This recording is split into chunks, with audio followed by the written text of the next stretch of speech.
friends, welcome to my channel. ഞാൻ ഇന്ന് സേമിയവും കാരറ്റും കൊണ്ടുള്ള ഒരു പായസത്തിന്റെ റെസിപ്പിയാണ് കാണിക്കുന്നത്. ഒരു ഹെൽത്തി പായസം. പായസം ഹെൽത്തി ആണോ എന്ന് പറയാൻ പറ്റില്ല, എന്നാലും കാരറ്റ് ചേർത്ത് ഉണ്ടാക്കുന്നതുകൊണ്ട് നമുക്ക് അങ്ങനെ പറയാം. അതിന് വേണ്ടിയിട്ട് ആദ്യം നമുക്ക് സേമിയം വറുത്തെടുക്കണം. പാൻ ചൂടാക്കാൻ വെക്കുക. നന്നായി ചൂടായി വരുമ്പോൾ അതിലേക്ക് നെയ്യ് ഒഴിച്ചിട്ട് സേമിയം വറുത്തെടുക്കാം. പാൻ ചൂടായതിലേക്ക് 1 ടേബിൾ സ്പൂണ് നെയ്യ് ഒഴിച്ചു കൊടുക്കുക. നെയ്യ് ഉരുകി വരുമ്പോൾ അതിലേക്ക് 1/2 കപ്പ് സേമിയ ഇട്ടിട്ട് വറുത്തെടുക്കാം. നെയ്യ് നന്നായി ചൂടായി വന്നിട്ടുണ്ട്. അതിലേക്ക് 1/2 കപ്പ് സേമിയ ചേർത്ത് വറുത്തെടുക്കാം.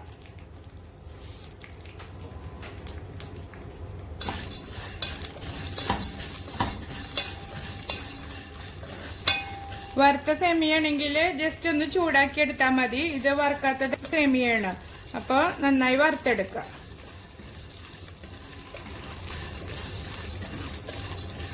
ക്യാരറ്റ് ഗ്രേറ്റ് ചെയ്തെടുക്കണം. ഗ്രേറ്റ് ചെയ്ത ക്യാരറ്റ് 1 കപ്പ്. സേമിയ വറുത്തെടുക്കുന്ന സമയം കൊണ്ട് നമുക്ക് അപ്പുറത്തെ അടുപ്പില് പാല് തിളപ്പിക്കാൻ വെക്കണം. 2 കപ്പ് പാലില് 1 കപ്പ് വെള്ളം ഒഴിച്ചിട്ട് തിളപ്പിച്ച് വറ്റിച്ചെടുക്കാം.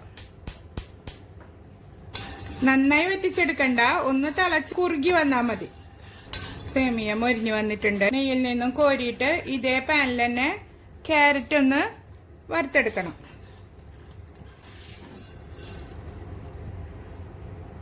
ക്യാരറ്റ് 1 കപ്പ് ഗ്രേറ്റ് ചെയ്തെടുത്തതാണ്. ഇത് നമ്മൾ ക്യാരറ്റ് ഹൽവ ഉണ്ടാക്കാൻ ഗ്രേറ്റ് ചെയ്യുന്ന അതേ മെത്തേഡിലാണ് ഗ്രേറ്റ് ചെയ്തെടുത്തിരിക്കുന്നത്.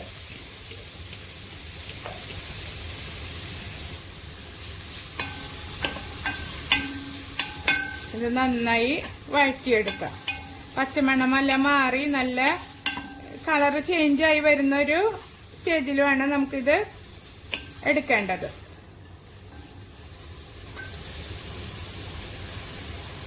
സേമിയ വറുത്ത് എടുത്ത അതേ നെയ്യിൽ തന്നെ വറുത്തെടുത്താൽ മതി. നെയ്യ് കുറവുണ്ടെങ്കിൽ അല്പം കൂടി ചേർത്ത് കൊടുക്കുക. ഇത് ഞാൻ കണ്ടസ്ഡ് മിൽക്ക് ചേർത്തിട്ടാണ് ഉണ്ടാക്കുന്നത്. അഥവാ നിങ്ങൾക്ക് കണ്ടസ്ഡ് മിൽക്ക് ചേർക്കണ്ടെന്നുണ്ടെങ്കിൽ പഞ്ചസാരയുടെ അളവ് കൂടുതൽ ചേർത്ത് കൊടുത്താൽ മതി. കണ്ടസ്ഡ് മിൽക്ക് ചേർക്കുമ്പോഴാണ് ഇതിനൊരു പ്രത്യേക ടേസ്റ്റ് ഉണ്ടാവുക. നെയ്യ് ഒരല്പം കുറവുണ്ടായിരുന്നു. ഞാനൊരു 1/2 ടീസ്പൂണ് നെയ്യ് കൂടെ ചേർത്തിട്ടുണ്ട്. നെയ്യിൽ നന്നായി വരട്ടിയെടുക്കണം ഇത്. അപ്പോഴാണ് അതിന്റെ പച്ചമണമെല്ലാം മാറി നല്ല ടേസ്റ്റ് ഉണ്ടാവുള്ളൂ.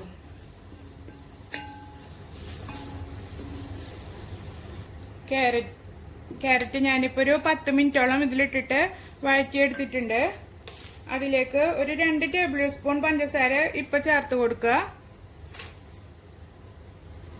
എന്നിട്ട് ഒന്നും കൂടി വഴറ്റിയെടുക്കുക.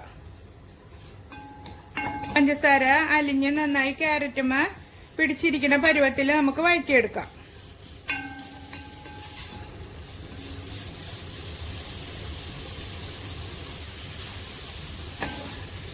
ഇത് ഇളക്കി കൊടുക്കുന്നതിന്റെ ഇടയിൽ പാല് തിളച്ച് പോവാതെ ശ്രദ്ധിക്കണം.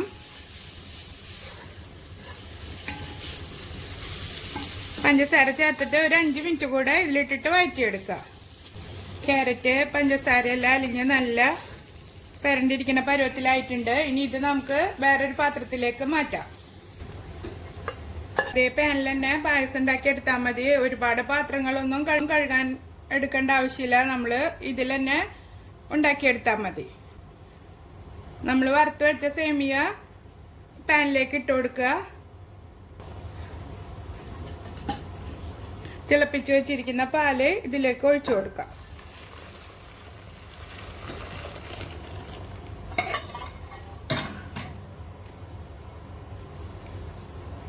എന്നിട്ട് നന്നായി ഇളക്കി വേവിച്ചെടുക്കാം.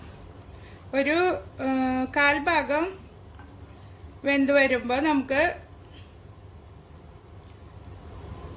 ഒരു 1/2 വേവായിട്ട് വരുമ്പോൾ നമുക്ക് പഞ്ചസാര ചേർത്ത് കൊടുക്കാം.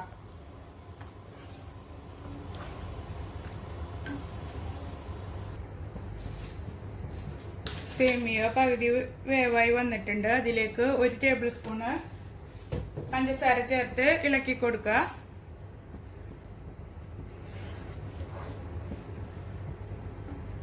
ക്യാരറ്റ് ഗ്രേറ്റ് ചെയ്ത് നമ്മൾ വരട്ടിയെടുത്തില്ലേ അതും ചേർത്ത് കൊടുക്കുക.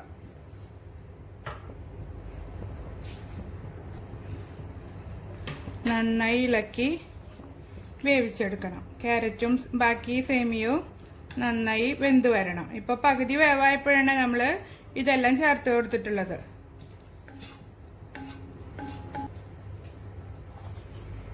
ഒരു 1/2 ടീസ്പൂണ് ഏലക്ക പൗഡർ ചേർത്ത് കൊടുക്കുക. ഇത് ഞാൻ പഞ്ചസാരയും ഏലക്കായും ചേർത്ത് പൊടിച്ചു വെച്ചതാണ്.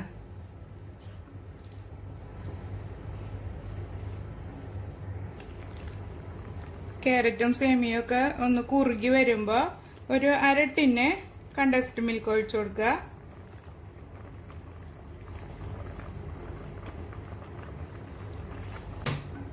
കണ്ടൻസ്ഡ് മിൽക്ക് ചേർത്തിട്ട് തിളച്ചതിന് ശേഷം മധുരം നോക്കുക. എന്നിട്ട് ആവശ്യമുണ്ടെങ്കിൽ വീണ്ടും ചേർത്ത് കൊടുക്കുക. എനിക്കിപ്പോൾ 1/2 ടിന്ന് കണ്ടൻസ്ഡ് മിൽക്കും 3 ടേബിൾ സ്പൂൺ പഞ്ചസാരയാണ് ഇതിൽ ചേർത്തിരുന്നത്. അത് പാകമായിട്ടുണ്ട്. ഇനി ഇത് നന്നായി തിളച്ച് ഒന്നും കൂടി വെന്ത് വരട്ടല്ല. ഇനി നമ്മളിത് തിളച്ചുകൊണ്ടിരിക്കുമ്പോൾ പാല് കുറഞ്ഞു വരികയാണെങ്കിൽ അപ്പുറത്തെ അടുപ്പിൽ പാല് തിളപ്പിക്കാൻ വെച്ചിട്ട് ആവശ്യാനുസരണം ഇതിലേക്ക് ചേർത്ത് കൊടുത്താൽ മതി. തിളച്ച പാൽ തന്നെ ചേർത്ത് കൊടുക്കണം. ഒരു നുള്ള് ഉപ്പിട്ട് കൊടുക്കുക. മധുരം ക്രമീകരിക്കാൻ വേണ്ടി ഉപ്പ് ചേർത്ത് കൊടുക്കുക. പായസം നന്നായി കുറുകി വന്നിട്ടുണ്ട്. ഞാൻ ഒരു കപ്പ് പാലും കൂടെ ചേർത്ത് കൊടുക്കുന്നുണ്ട്. അങ്ങനെ നമ്മുടെ പായസം റെഡി ആയിട്ടുണ്ട്. ഇപ്പതാ ഈ ഒരു തിക്നെസ്സിലാണ് ഇരിക്കുന്നത്, കണ്ടില്ലേ? ഇനി ഇരിക്കും തോറും ഒന്നും കൂടെ കുറുകി വരും. ഇത് ഈസി ആയിട്ട് ഉണ്ടാക്കാൻ പറ്റിയ പായസമാണ്. നമുക്ക് പാല് പിടിയോ ഒന്നും വേണ്ട. ഫ്രഷ് മിൽക്കിൽ ഉണ്ടെങ്കിൽ പെട്ടെന്ന് തയ്യാറാക്കി എടുക്കാൻ പറ്റും. ഒരു ഗസ്റ്റ് ഒക്കെ വരുന്നുണ്ടെങ്കിൽ വളരെ ഈസി ആയിട്ട് നമുക്ക് കുറഞ്ഞ സമയം കൊണ്ട് തയ്യാറാക്കാൻ പറ്റും. ഇനി നമുക്ക് തീ നിർത്തിയിട്ട് കുറച്ചു നേരം മൂടി വെച്ച് ചൂടാക്കി എടുക്കാം. കുറച്ചു നേരം മൂടി വെക്കാം. അതിനുശേഷം സെർവ് ചെയ്യാം. പായസം ഞാൻ അപ്പുറത്തേക്ക് മാറ്റി വെച്ചിട്ടുണ്ട്. ഇനി നമുക്ക് വറുത്തിടണം. അതിനുശേഷം സെർവ് ചെയ്യാം. അതിന് വേണ്ടിയിട്ട് ഒരു പാൻ അടുപ്പത്ത് വെച്ചിട്ട് ചൂടാക്കാൻ വെക്കുക.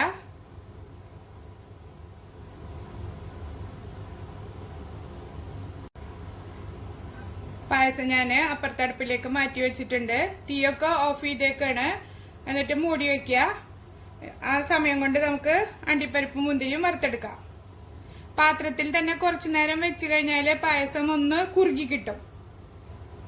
പായസം സെർവ് ചെയ്യുന്ന നേരത്തെ നല്ലോണം കുറുകിയിരിക്കുകയാണെങ്കിൽ കുറച്ചുകൂടെ പാല് തിളപ്പിച്ചിട്ട് ഒഴിച്ചു കൊടുത്താൽ മതി.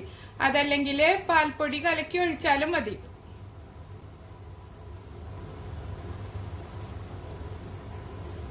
പാൻ ചൂടായിട്ടുണ്ട്. അതിലേക്കൊരു 1 ടേബിൾ സ്പൂണ് നെയ്യ് ഒഴിച്ചു കൊടുക്കാം. ഈ നെയ്യ് ഞാൻ പായസത്തിലേക്ക് ഒഴിക്കുന്നില്ല കേട്ടോ. ഞാൻ ഓൾറെഡി നമ്മൾ നെയ്യിൽ വറുത്തിട്ടല്ലേ ക്യാരറ്റും സേമിയും ഒക്കെ ചേർത്തിരിക്കുന്നത്. അതുകൊണ്ട് ഈ നെയ്യ് ഞാൻ ഒഴിക്കുന്നില്ല. നിങ്ങൾക്ക് നല്ലോണം നെയ്യ് ഇഷ്ടമാണെന്നുണ്ടെങ്കിൽ ഒഴിച്ചു കൊടുക്കാം. ഞാനൊരു 10-12 അണ്ടിപ്പരിപ്പ് ഇട്ട് കൊടുത്തിട്ടുണ്ട്. ഇനി നന്നായി മൂപ്പിച്ചെടുക്കാം. അണ്ടിപ്പരിപ്പും കിസ്മിസൊക്കെ നിങ്ങളുടെ ഇഷ്ടത്തിനനുസരിച്ച് ചേർത്ത് കൊടുക്കാം. കിസ്മിസ് ഇട്ട് കൊടുക്കാം.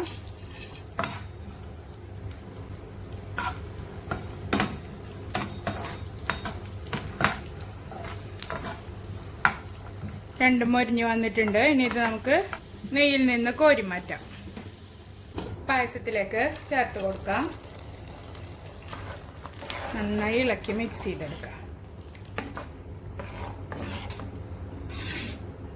നല്ലൊരു വെറൈറ്റി കളറാണ് പായസത്തിന്. ക്യാമറയിൽ എത്ര ക്ലിയർ ആയി കാണുന്നുണ്ടോ എന്ന് എനിക്കറിയില്ല. ക്യാരറ്റ് നെയ്യിൽ വറുത്ത് ചേർത്ത കാരണം നല്ലൊരു ടേസ്റ്റാണിത്. നമ്മള് ഹലുവയുടെ ഒക്കെ ടേസ്റ്റാണ് കിട്ടുക. നമ്മൾ എപ്പോഴാണ് സെർവ് ചെയ്യുന്നത് അതുവരെ നമുക്ക് ഈ പാത്രത്തിൽ തന്നെ മൂടി വെക്കാം. പായസം ഞാൻ സർവിങ് ഡിഷിലേക്ക് മാറ്റിയിട്ടുണ്ട്. ഇത് നന്നായി തണുപ്പിച്ച് കഴിക്കുന്നതാണ് ഇഷ്ടമെങ്കിൽ വാനില ഐസ്ക്രീമും കൂട്ടി കഴിച്ചാൽ നല്ല ടേസ്റ്റാണ്. ഒരു വെറൈറ്റി കോമ്പിനേഷനാണ് അത്. എല്ലാവരും ട്രൈ ചെയ്ത് നോക്കണം. ഇഷ്ടമായാൽ എൻ്റെ ചാനൽ സബ്സ്ക്രൈബ് ചെയ്യാനും ലൈക്ക് ചെയ്യാനും ഷെയർ ചെയ്യാനും മറക്കരുത്. അടുത്തൊരു വീഡിയോയുമായി വീണ്ടും കാണും വരേക്കും ബൈ.